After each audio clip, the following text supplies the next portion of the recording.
Dans cette vidéo, nous allons parler des échantillons probabilistes.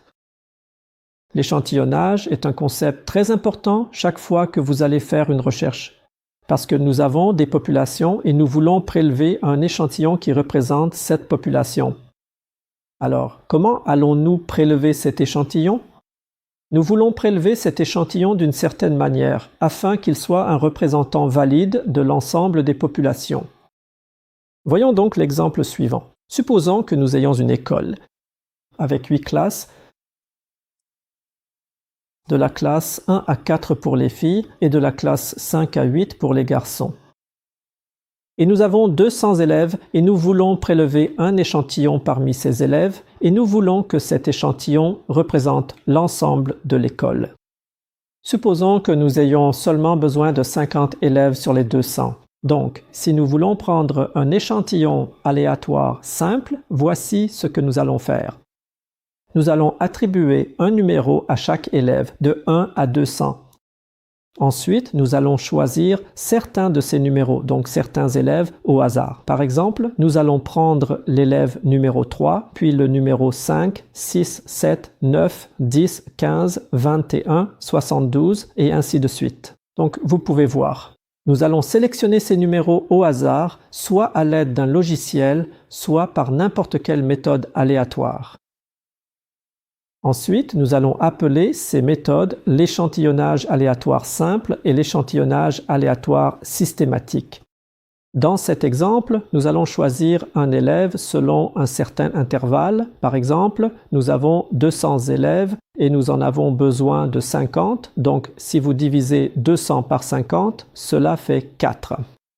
Donc, chaque quatrième élève, nous allons le prendre ou la prendre dans l'échantillon, par exemple, l'élève numéro 4, l'élève numéro 8, l'élève numéro 12, l'élève numéro 16, et ainsi de suite, jusqu'à la fin de notre étude.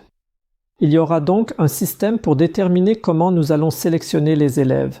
C'est pourquoi nous appelons cela un échantillonnage aléatoire systématique dans l'échantillonnage aléatoire stratifié. Parfois, il est très important d'obtenir exactement 50% de femmes et 50% d'hommes. Si vous voulez avoir exactement 50-50% ou 60-40% ou 55-45%, alors nous devons faire des échantillons stratifiés. Dans cet exemple, nous allons séparer les hommes et les femmes. Ensuite, nous allons attribuer un numéro de 1 à 100 pour les hommes et de 1 à 100 pour les femmes. Ensuite, nous allons choisir au hasard des numéros de 1 à 100 pour les hommes, nous allons en prendre 25, et de 1 à 100 pour les femmes, nous allons également en prendre 25. Donc dans ce cas, nous sommes assurés d'avoir 50% d'hommes et 50% de femmes. Parce qu'avec un simple échantillonnage aléatoire, nous ne pouvons pas garantir cela. Nous avons besoin de 50, mais nous pouvons obtenir 27 femmes et 23 hommes, ou 31 femmes et 19 hommes, et ainsi de suite. Mais avec cette méthode stratifiée, nous allons garantir que nous avons un pourcentage égal dans chaque groupe. L'autre méthode ici est l'échantillonnage en grappe. Pour l'échantillonnage en grappe ici, nous allons utiliser les classes plutôt que les étudiants. Donc nous allons prendre des classes plutôt que des étudiants. Ce que nous allons faire dans ce cas, c'est attribuer un numéro à chaque classe de 1 à 8. Nous allons choisir 2 classes parce que nous avons seulement besoin de 50 élèves, chaque classe ayant 25 élèves. Donc nous allons sélectionner 2 classes au hasard.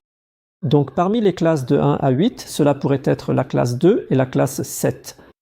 Donc, dans ce cas, si vous avez de la chance, vous aurez une classe de filles et une classe de garçons, ou les classes 3 et 5. Aussi, une classe de filles ou une classe de filles et une classe de garçons.